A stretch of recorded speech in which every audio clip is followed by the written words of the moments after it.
MS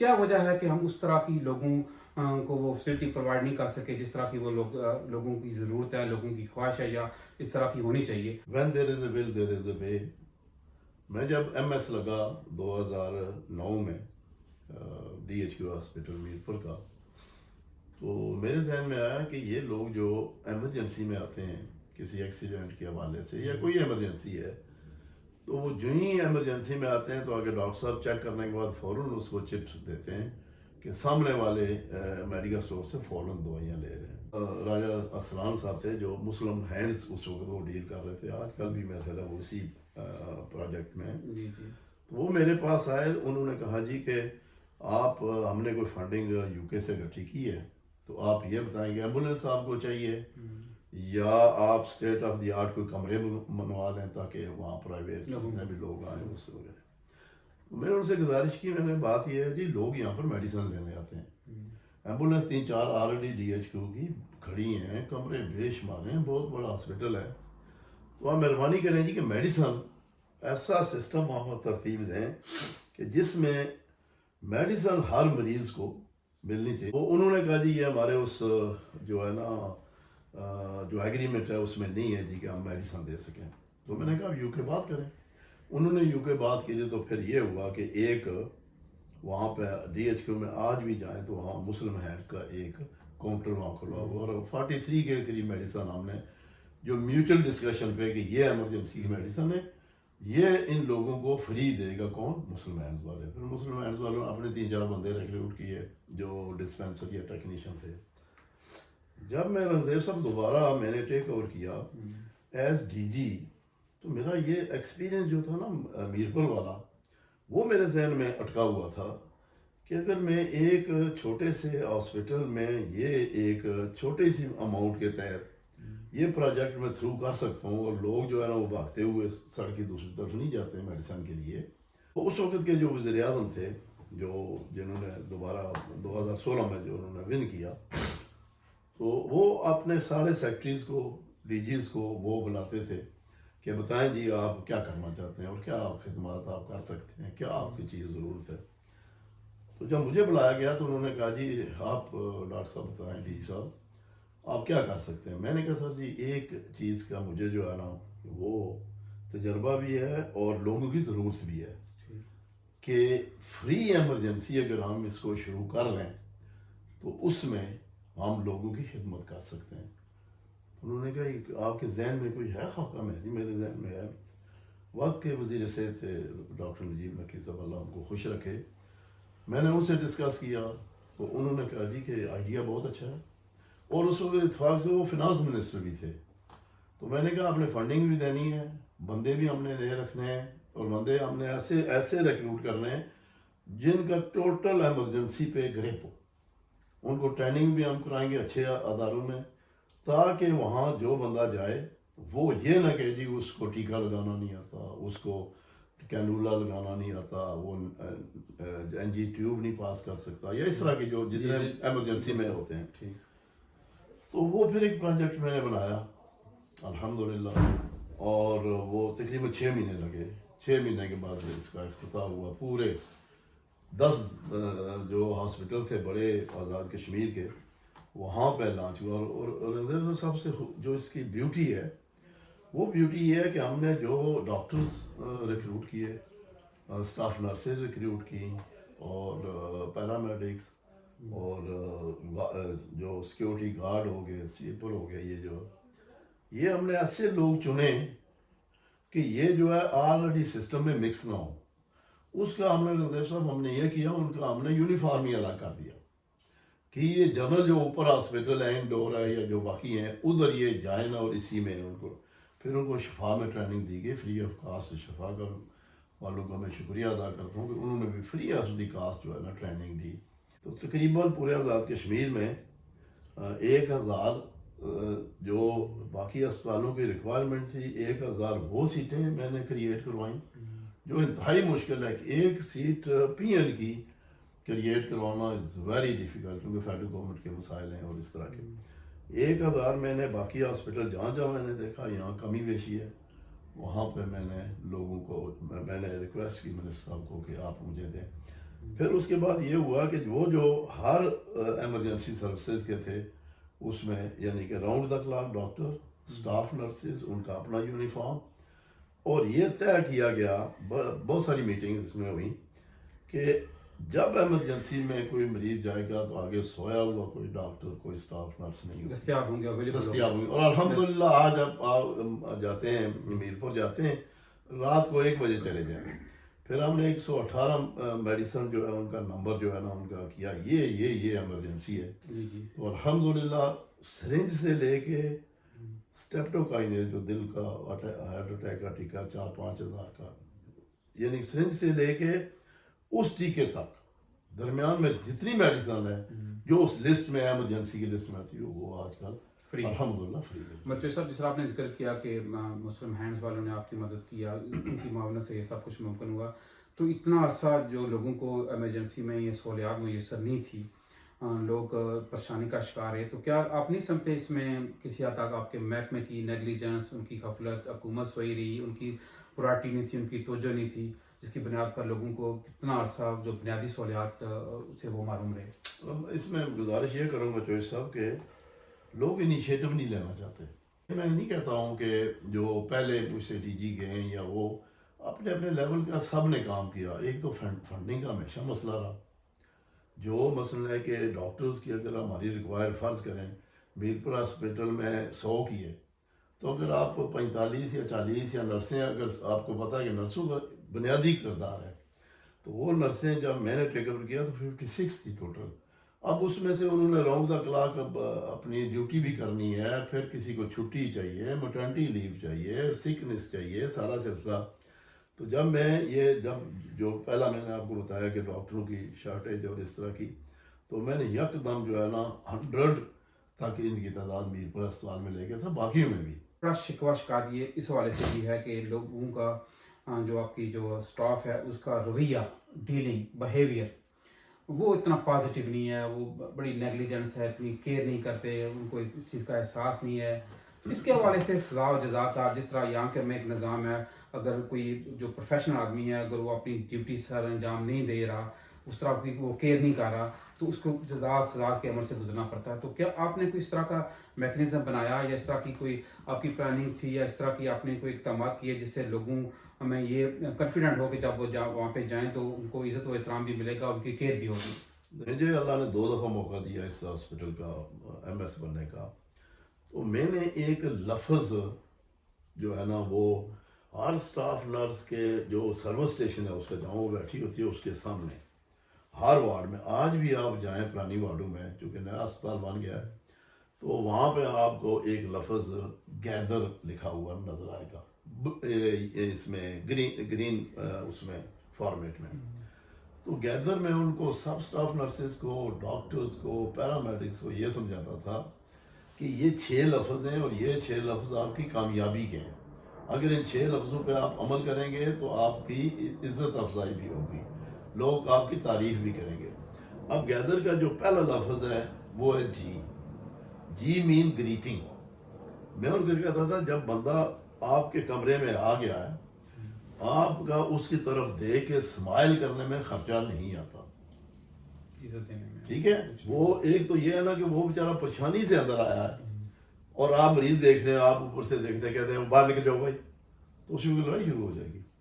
Y not کے جی جو greeting ہے اس کی طرف آپ دیکھیں اور اس کو گریٹ کریں اور کہیں جی آپ اس وقت رش ہے تشریف رکھیں، یا وہ چیئر ہے یہاں بیٹھ جائیں۔ دوسرا لفظ ہے اے کا یہ ہے کہ آپ پوچھیں کہ آسک کہ کیا مسئلہ آپ کا کیا، ٹی ہے آگے گیدر کی ٹیل کہ اس کے بتائیں آپ کا یہ مسئلہ ہے، آپ جس کمرے میں آئے ہیں یہاں یہ اسپیشلٹی چیک کی جاتی ہے، اگر آپ کا ای این ٹی کا یا آئی کا کوئی کیس ہے تو آپ اس کو پی ایم کو بلا کے کہیں کہ اس کو ساتھ والے کمرے میں باعزت طریقے سے بٹھا دیں۔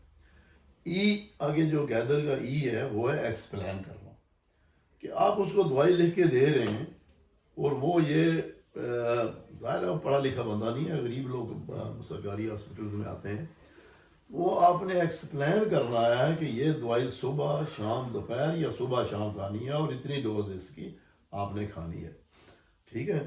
ایکسپلین یعنی کہ پانچواں لفظ ایکسپلین ہو گیا، اور ساتواں R gather, revisit is a must. یہ گیدر لفظ اگر میں نے کہا آپ سارے لوگ اس پہ توجہ دیں، آپ کی بھی عزت افزائی ہوگی، محکمے کی بھی عزت. دیکھو میڈیسن سے کبھی بھی یہ تو ٹھیک ہے کہ آپ نے میک شور کیا کہ اس پر لوگوں انہوں نے عمل بھی کیا، لوگوں کو یہ الحمدللہ میرے دور میں اس پہ بڑی توجہ دیتا تھا. کئی دفعہ میں رات کو پچھلے ٹائم جب میری آنکھ کھلی میں نے کہا جا کے میں دیکھوں لوگوں کے ساتھ لوگ کیسے پیش آ رہے ہیں. ٹھیک ہے برڈن ہے، آپ کو پتہ ہے یہ ایک ڈاکٹر یہاں پہ یو کے میں وہ 10 سے 15 سے اوپر ڈاکٹر بندے کو نہیں، پیشنٹ کو نہیں دیکھتا.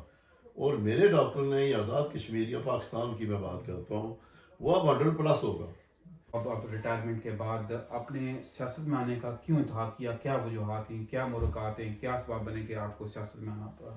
جی رنگزیب صاحب، میں کہتا ہوں کہ 60 سال کے بعد بندہ گورنمنٹ سروس سے ریٹائر ہو جاتا ہے، اور میرے ذہن میں کچھ ایسی چیزیں تھیں کہ میں کسی ایسی آرگنائزیشن کو جوائن کروں، چاہے وہ NGO ہو، چاہے وہ کوئی پولیٹیکل ہو، اپنا اس طرح کی جن کی اپنی سوچ ہو. تو میری کوئی مسلسل ملاقاتیں برسر سلطان محمود چودھری صاحب سے ہوئیں، اور میں نے ان کو VN کو بھی دیکھا، پھر انہوں نے مجھے بھی جو ہے نا کافی لمبی چوڑی ہماری ڈسکشن میں الٹیمیٹلی انہوں نے کہا کہ آپ جوائن کریں مجھے. اور جوائن کرنے کے ساتھ ہی دیکھیں جو سیکٹری پلاننگ ہے پورے آزاد کشمیر میں ایک ہے، اور یہ یعنی کہ ان کی ریکمنڈیشن برسر صاحب کی ریکمنڈیشن سے پھر یہ کہ فیڈرل گورنمنٹ میں پھر وقت کے پرائم منسٹر نے اپروول دی، اور جو چیف آرگنائزر تھے نیازی صاحب انہوں نے وہ نوٹیفائی کیا. پلاننگ اینڈ ڈیولپمنٹ کے والے صاحب کی کیا پلاننگ کے یہ تھا کہ ہم نے گو اس میں اس طرح کی بات ہو نہیں سکی سیاست، کیونکہ سیاست میں بہت ساری چیزیں آ جاتی ہیں کہ ہم کسی چیز کو لے کے میں نے 5 جو ہے نا گرے ایریا کو اس میں مارک کیا تھا، اور اس میں خاصا ایک ڈاکومنٹ بنا کے فیڈرل گورنمنٹ ہمارا چونکہ جو مرکز کا ایک مرکزی سیکٹری تھے فیڈرل کے، وہ ہمیں یعنی کہ KPK کو، گلگت بلتستان کو، آزاد کشمیر کو، پنجاب کو، سب کو وہ ہیڈ کرتے تھے. تو میں نے اس میں لکھا تھا ایک ڈاکومنٹ بنا کے کہ جی اگر ہماری گورنمنٹ آ جاتی ہے یہ دیکھیں، میں اس وقت چونکہ گورنمنٹ میں ہم نہیں تھے، اگر وہ آ جاتی ہے تو اس میں ہم سب سے پہلے جنگلات پر توجہ دیں گے، کیونکہ ہمارا ایسٹ ہے جنگلات، اور کٹے جا رہے ہیں جنگلات. اس میں نے کہا تھا اگر جنگلات کو ہم نے بچانا ہے تو جو پہاڑوں پہ لوگ رہتے ہیں یا جو مشکل ایریا میں ہیں، وہ ظاہر ہے انہوں نے روٹی تو کھانی ہے، تو وہ درخت کاٹیں گے، چوری کریں گے یا ویسے خرید لیں گے، جو بھی ہے. تو اس میں تھا کہ سبسڈی کر کے ہم اس لیول کے جو لوگ ہیں جہاں درخت نہ کاٹے جائیں ان کو سلنڈر مثلا سوئی گیس کا وہ گورنمنٹ پرووائڈ کرے، لیکن پیسے ضرور لے، لیکن اتنے نہ لے جس سے ان کو. اسی طرح میں نے ہیلتھ کے حوالے سے میں نے کہا جی کہ فلاں فلاں فلاں جو ہے نا وہ امپرومنٹ کی جا سکتی ہے. سب سے زیادہ جو میرا فوکس تھا وہ ٹورزم پر تھا. ٹورزم کا ہم نے کہا جی کہ یہ جہاں جہاں آپ سپاٹ بنائیں وہاں تک اچھا روڈ نیٹ ورک ہونا چاہیے تاکہ لوگ ایزیلی جائیں. اور پھر اس کے بعد سیکیورٹی جو ہمارے ٹورسٹ ہیں سب سے مسئلہ ہو گیا. اس طرح 5-6 جو چیزیں ہیں وہ میں نے ہائی لائٹ کی کہ یہ پلاننگ یعنی کہ رول ہی ہمارا یہ تھا. جو اس وقت جتنے بنے تھے ہمارے جو سیکٹری پلاننگ اینڈ ڈیولپمنٹ کے، ان کا رول تھا کہ اپنے ایریا کے مطابق میں آپ بتائیں کہ گورنمنٹ جب ہماری آ جاتی ہے تو امیڈیٹلی کیا کیا کر سکتے ہیں. ہم نے تو بنا کے بھیج دیا. آگے آپ کو پتا ہے کہ ابھی جو آزاد کشمیر کے وزیر اعظم ہیں ان کا سب سے زیادہ فوکس ٹورزم پہ ہے، تو ممکن ہے ان کے نوٹس ابھی آپ کی آزاد کشمیر میں حکومت قائم ہوئے تقریباً لگ بھگ 1 سال کو ہونے کو ہے تقریباً لگ بھگ. تو کیا آپ کی ان تجاویز پر، ان سفارشات پر کسی حد تک عمل ہوا ہے؟ دیکھیں ہماری گورنمنٹ جب آئی ہے تو انفارچونیٹلی وہ کوئی اس طرح کا ٹیک اپ نہیں کر سکی جس کی وجہ سے ایک پرائم منسٹر پہ چلے گی. اب دوسرے آئے اور یہ حتی مقدور کوشش کر رہے ہیں، کیونکہ ویژن والا آدمی ہے، اتنا امیر آدمی ہے، اس کے پاس ایک نالج ہے، تو وہ کوشش کر رہے ہیں کہ ان چیزوں کو جو ہم نے لکھ کے دیا تھا اس پہ عمل کریں. پھر آگے آ رہا تھا فنانس. تو فنانس اس طرح کا تو نہیں ہے جیسا GDP آپ کے UK میں ہے اس طرح ہمارا تو مسئلہ نہیں ہے. وہاں پر تو آپ کو پتہ ہے کہ غریب ملک ہے.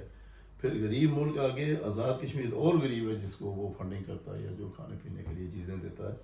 لیکن میرا یہ بالکل ہے کہ بیرسٹر سلطان محمود چودھری کی قیادت میں اور تنویر الریاض صاحب جو پرائم منسٹر ہیں ان کی قیادت میں انشاءاللہ ہم ٹیک اوور کریں گے. کیونکہ آپ کی اس حوالے سے پرائم منسٹر جو موجودہ ہیں آزاد کشمیر کے، ان سے ایک میٹنگ ہوئی، ملاقات ہوئی، جس کے حوالے سے آپ نے جو آپ کی تجاویز تھی، جو آپ کی ریکمنڈیشن تھی، اس پر آپ نے ڈسکس کیا ہو؟ نہیں، اس پرائم منسٹر صاحب ان سے اتنی پہلے جو جنہوں نے اسٹارٹ لیا تھا ان کے پاس جو ہے نا میں نے ایک ڈسکشن ہوئی تھی، تو اس کا پھر آگے مجھے نہیں پتہ چلا جائے، لیکن ان کے ساتھ میری تو صاحب آپ نے ذکر کیا ٹورزم کا، آپ نے ذکر کیا، آپ نے باقی دیگر مسائل کے حوالے سے بات کی، تو یہ تو تمام جو اقدامات ہیں یہ لوکل سطح پر کیے جانے چاہیے.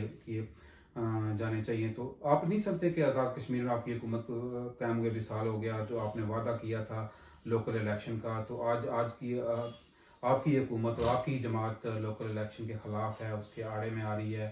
تو یہ جو انہوں نے وعدہ کیا تھا، لوگوں کو ایک ہوپ دی تھی، امید دی تھی، تو اس پر وہ پورا نہیں اترے؟ نہیں، ابھی آپ آج کے آپ دیکھ رہے ہیں اس میں نیوز میں، چونکہ آپ سے زیادہ ویل اویئر کون ہے کہ مسائل کھڑے ہوئے فنڈنگ کے. 1 ارب 90 کروڑ یا 1 ارب الیکشن کمیشن نے ڈیمانڈ کیا. اب یہ فنڈنگ گورنمنٹ پاکستان نے دینی ہوتی ہے، تو اس میں کچھ مسائل تھے. ہماری گورنمنٹ چاہ رہی تھی کہ تھوڑا سا اس کو ڈیلے کر کے آگے لے جائیں، لیکن یہ نوٹیفائی ہو گیا 28 سپٹمبر کا. اس کے بعد پھر میں الحمدللہ بڑا ایمی قبلی میں سمجھتا ہوں کہ کوئی بھی ادارہ کسی کرائسس میں نہیں پڑا، نہ اسمبلی پڑی ہے. لوکل الیکشن کا کریڈٹ تو جو صاحب آپ کی عدالتوں کو دینا پڑے گا، نہیں، عدالت عظمیٰ کو دینا پڑے گا. نہیں، انیشیٹو سے ہوا یہ کسی طور پر بھی آپ کی حکومت کے حوالے سے کوئی دلچسپی نہیں تھی، کوئی کی پراٹی نہیں تھی وہ لوکل الیکشن. میں کہتا ہوں کہ عدالتیں تو ہمارا جھومر ہے ہماری، جو ہے نا، میں سمجھتا ہوں کہ ہماری عدالتیں اس وقت اگر میں آگے پیچھے دائیں بائیں پاکستان انڈیا دائیں بائیں کروں تو ہماری جو عدالتیں ہیں ماشاءاللہ دے آر ویری اسٹرانگ، اور جو ہے نا وہ اپنا کام اپنے طور پہ کر رہی ہیں، وہ کسی کا پریشر نہیں لیتی ہیں. لیکن آپ کو پتا فنڈنگ کے مسائل ہوئے، اس طرح کے ہوئے، تو آج الحمدللہ 30 نومبر کو اناؤنس ہو گیا. تو 30 نومبر کو جو ہے نا وہ الیکشن ہوگا، کس نے جیتنا کس نے ہارنا ہے وہ آگے میدان آ رہا ہے. یہ پی ٹی آئی جماعت کوئی بھاگ نہیں رہی الیکشن سے، کیونکہ 30 نومبر کو انشاءاللہ الیکشن ہو جائے گا. مطلب لوکل الیکشن کے حوالے سے ایک بڑی خبر یہ تھی کہ اس پہ انہوں نے کندن لگائی ہے، ایک پابندی لگائی ہے کہ آپ کا میٹرک ہونا ضروری ہے.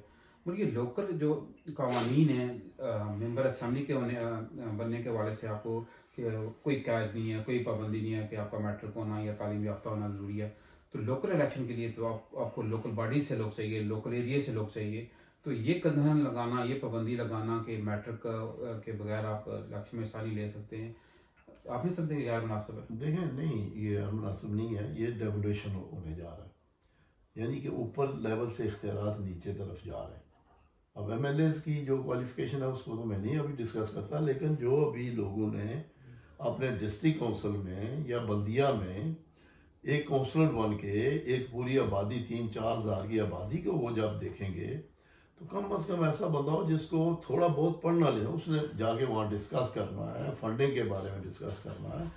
پلس یہ ہے کہ اگر اس کے پاس نالج ہی کوئی نہیں ہے تو اس نے انگوٹھا تو نہیں لگانا. سب اگر اسمبلی ممبر کی حیثیت سے، وزیر کی حیثیت سے وہ اپنی خدمات نہیں، میں کہتا ہوں ان کا بھی ایک کرائٹیریا ہونا چاہیے. کوئی سیکنڈ میری اس میں رائے نہیں ہے کہ جو ممبر اسمبلی ہے اس کا کرائٹیریا کوئی نہ ہو. وہاں سے شروع کریں نا، وہاں سے آپ شروع کریں، وہاں سے آپ شروع کر کے نیچے. میرا خیال ہے کہ یہ چیزیں جو نا آہستہ آہستہ جب یہ انہوں نے بیسک ڈیموکریسی میں میٹر کر دی ہے، ان چیزوں نے بی اے ایم اے تک جانا ہے. تو کیا آپ کا بھی ارادہ ہے کہ لوکل الیکشن میں حصہ لینے کے بعد؟ جی نہیں، میں لوکل لیول پہ میں نہیں جاؤں گا. ہاں، سپورٹ تو ضرور کروں گا اپنے جو بھی وہاں پہ جو ایک سسٹم ہے، لیکن میں لوکل.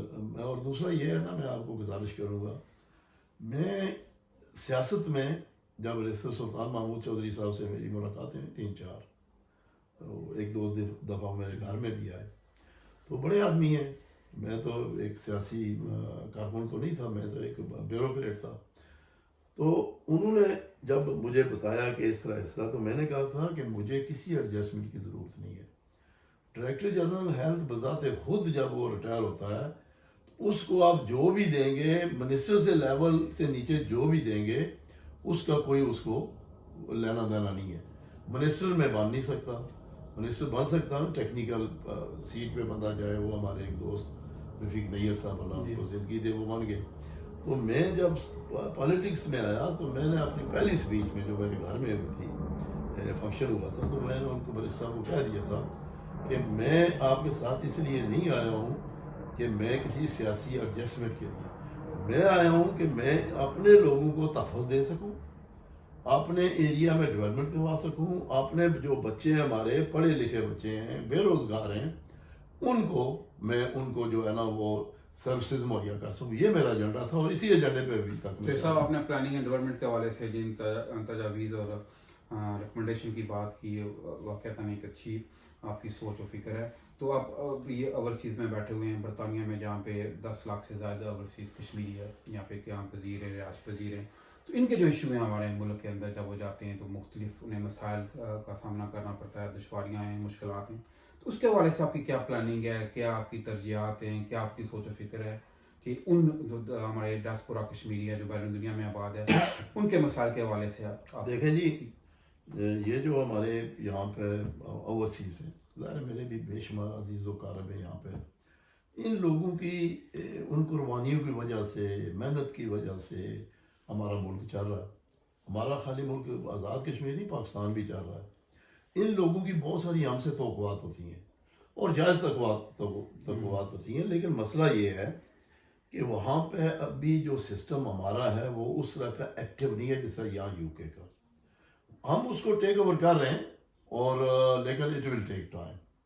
دوسرا ڈیسک سسٹم وہاں بن گئے, کشمیر جو اپنا ہاؤس ہے وہاں پہ بھی ایم ڈی اے میں آپ چلیں جائیں وہاں پہ بھی انہوں نے اوورسیز کا ڈیسک بنا دیا سبھی جگہوں پہ, تو ہر جگہوں پہ. لیکن ان کو جو لوکل وہاں چلا رہے ہیں ان کو اس پہ توجہ دینا چاہیے. اور میں جو ذاتی طور پر احساس ہے اس بات کا کہ جب وہ اتنے اچھے ملک سے, اتنے ڈیولپ ملک سے اتنی فیسلٹی چھوڑ کے ہمارے پاس جاتے ہیں, یا وہاں پہ کوئی مکان بنانا چاہتا ہے, حالانکہ انہیں سرمایہ کاری کرنا چاہتا ہے, تو ظاہر زر مبادلہ بھی پلس لوگوں کو وہاں پہ ملے گی, اپرچونیٹی ملے گی نوکری کی.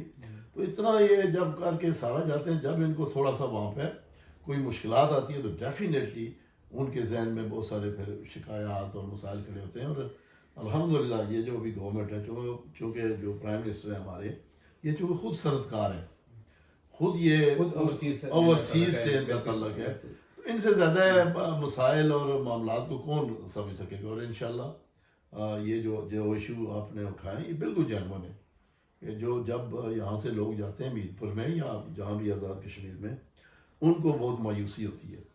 تو اس کو ظاہر ہے جو وقت کی گورنمنٹ ہے اسی نے حل کرنا ہے. اور وہ گورنمنٹ جو برسر صاحب بھی آپ کو پتا ہے کہ اوورسیز میں اس طرح تو نہیں ہے, لیکن اوورسیز کے وہ بہت خیال رکھتے ہیں.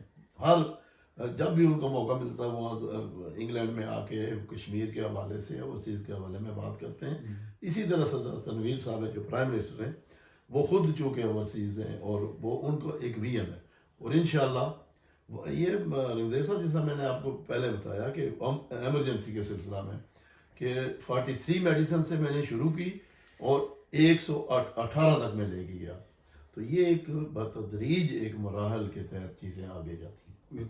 جو سب آخری آپ سے یہ سوال ہوگا کہ آپ کا کیا پیغام ہوگا جہاں جہاں تک آپ کی آواز جا رہی ہے, لوگ آپ کو سن رہے ہیں, آپ کو دیکھ رہے ہیں, تو آپ آزاد کشمیر کے حوالے سے, اوورسیز کے حوالے سے کیا پیغام دینا چاہیں گے؟ میں گزارش کروں گا جی کہ اپنے ملک میں آپ لوگ آئیے. اوورسیز آپ کا اپنا ملک ہے, آپ کے اپنے معاملات ہیں, آپ وہاں آئیں. نیند سی ہو جاتی ہے, کوئی کمی بیشی ہو سکتی ہے, لیکن جب آپ ریپیٹلی جائیں گے وہاں پہ اور آپ کی آواز سنی بھی جاتی ہے, یہ نہیں ہو سکتا کہ نہیں سنی جاتی, سنی جاتی ہے, تو اوورسیز کو وہاں پہ جانا چاہیے. کشمیر میں بہت زبردست قسم کی اپرچونیٹی ہے وہاں پہ, ٹورزم کی, جنگلات کی اور باقی جو ہے انفراسٹرکچر کی.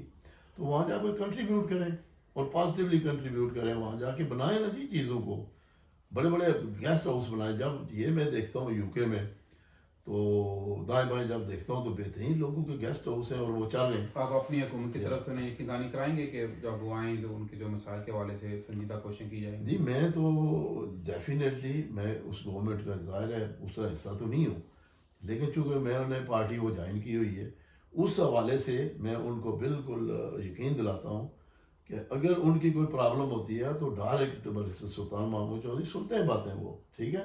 اسی طرح پرائم منسٹر ہیں، اسی طرح وزیر ہیں ہمارے وزیر بھی بہت اچھا کام کر رہے ہیں، تو ان سے ان کا رابطہ ہونا چاہیے. اور جو بیوروکریسی کے مسائل ہیں وہ ذرا ڈیفینیٹلی گورنمنٹ نے اس کو ٹیک اوور اور حل کرنا ہوتا ہے. بہت شکریہ آپ کے وقت. بڑی مہربانی جی، آپ نے ٹائم دیا ہے اور اللہ آپ کو خوش رکھے جی. Thank you very much.